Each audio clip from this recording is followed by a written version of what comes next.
నిన్న ఏంటండి నిన్న 1 ఇయర్ ముందు చనిపోయాడు. 1 ఇయర్కి ముందు చనిపోయిన వాడిని పరామర్శించాలని ఎవరు ప్రభుత్వం? నువ్వే కేటగిరీ గవర్నమెంట్. అప్పుడు రిజల్ట్స్ వచ్చాయి.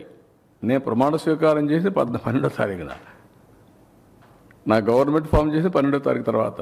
ఎప్పుడు చనిపోయాడు? నువ్వు ఉన్నప్పుడే. అంటే కనీసం అలాంటిది 1 ఇయర్ తర్వాత పోయి నువ్వు దాన్ని ఒక ఇష్యూ చేయాలంటే నీ వెహికల్స్ కొట్టి ఒకడు చనిపోతే పరామర్శించరా మీరు? ఒకరు ఫస్ట్, ఇంకొకరు నెక్స్ట్.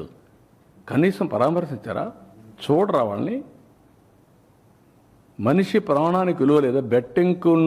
బెట్టింగ్ ప్రాణానికి ఉన్నటువంటి విలువ మీరు చంపిన వాళ్ళకి లేదా?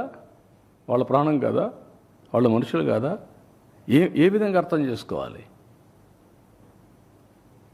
నేను ఎప్పుడూ హుందాగా ఉంటాను.